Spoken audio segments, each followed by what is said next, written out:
ចង់ចេះកាត់តវីដេអូងាយមានគុណភាព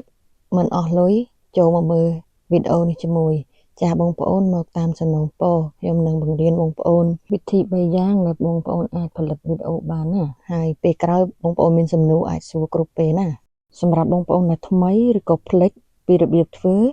បងប្អូនត្រូវតែទៅ download កម្មវិធីនៅក្នុង App Store ចាកម្មវិធីនោះឈ្មោះថា CapCut ពេលដែលបងប្អូនឃើញពាក្យ CapCut នឹងហើយបងប្អូនត្រូវចុចលើពាក្យថា Open ដើម្បី download វាមកណាបងប្អូនចាដល់ពេលយើង download រួចហើយវានឹងចេញអេក្រង់នៅលើទូរស័ព្ទរបស់យើងណាឃើញថាពាក្យ CapCut ហ្នឹងពេលយើងមានកម្មវិធីហើយយើងចង់បង្កើតវីដេអូអញ្ចឹងយើងត្រូវចុចលើពាក្យថា New Video រួចមកនៅលើអេក្រង់ហ្នឹងវានឹងបង្ហាញអេក្រង់ថ្មីមួយដែលមានពាក្យថា Video Photo Live Photo អញ្ចឹងបងប្អូនយើងបញ្ចូលរូបភាពក៏បានយើងបញ្ចូលជាវីដេអូក៏បានឬក៏ live វីដេអូក៏បានស្រេចបងប្អូនអញ្ចឹងណាតែថ្ងៃនេះខ្ញុំ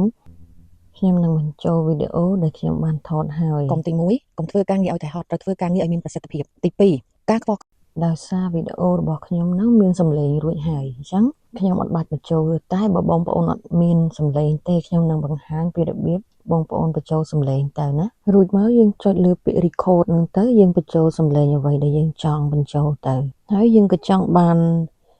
បទភ្លេងដើម្បីនឹងអមជាមួយដើម្បីឲ្យវាពីរោះយើងត្រូវបញ្ចូលបទភ្លេងមួយទៀតខ្ញុំចង់បញ្ជាក់ការបញ្ចូលបទភ្លេងនឹងបន្តិចបងប្អូននៅក្នុង CapCut ទាំងអស់គឺវាមាន free ហើយមាន CapCut ដែលយើងត្រូវបង់លុយអញ្ចឹងគ្រប់ចំណុចទាំងអស់ពេលណាបងប្អូនឃើញជាត្បូងដែលមានពណ៌ខៀវហ្នឹងទាំងបទភ្លេងក៏ដោយទាំងរូបភាពទាំង template ទាំងអ្វីដែលបងប្អូនចង់ប្រើតែឃើញរូបដែលមានសញ្ញាដូចជាដុំពេជ្រពណ៌ខៀវហ្នឹងបងប្អូនកុំប៉ះវាតែបងប្អូនចុចលើហ្នឹងហើយបញ្ចូលវាហើយ download វីដេអូយើងចេញមកយើងត្រូវ pay លុយអីចឹងបងប្អូនកុំប៉ះតែហ្នឹងទៅអាចធ្វើអ្វីក៏បានដែរគឺ free ណាបងប្អូនអញ្ចឹង3របៀបដែលបងប្អូនអាចធ្វើបានជាចំណុចចាប់ផ្ដើមទី1គឺបងប្អូនត្រូវចេះបញ្ចូលវីដេអូ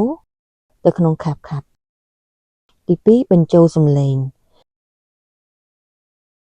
ទី3ដាក់បទភ្លេងអបដើម្បីឲ្យវាពីរោះចាថ្ងៃនេះមានប៉ុណ្ណឹងបញ្ជាក់បើបងប្អូននៅតែមានចម្ងល់ហើយ comment នៅក្នុងវីដេអូមកខ្ញុំនឹងជួយចែករំលែកបងប្អូនបន្តទៀតអរគុណ